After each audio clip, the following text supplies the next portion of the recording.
এই রিয়াপাড়ার তৃণমূল কংগ্রেস কার্যালয়ে আজকের এলেন, কি বলবেন? কি আমরা সাংগঠনিক আলোচনার জন্য এসেছিলাম। সামনে ল্যান্ড ডেভেলপমেন্টের ভোট, কতটা এগিয়ে আপনারা? নির্বাচন নিয়ে আমাদের প্রার্থী আছে, তার প্রস্তুতি চলছে। দেখুন, দেখা গেছে যে সমস্ত তৃণমূল নেতৃত্বের ওপরে সাধারণ কর্মী সমর্থকরা আঙুল তুলে অভিযোগ করেছিল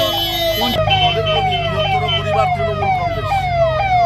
নিশ্চিতভাবে আমাদের মধ্যে মতভেদ থাকতে পারে, মত পার্থক্য থাকতে পারে, কিন্তু আমরা সকলেই তৃণমূল কংগ্রেস পরিবার। আমাদের নেত্রী মমতা বন্দ্যোপাধ্যায় আমাদের নেতা, অভিষেক বন্দ্যোপাধ্যায়।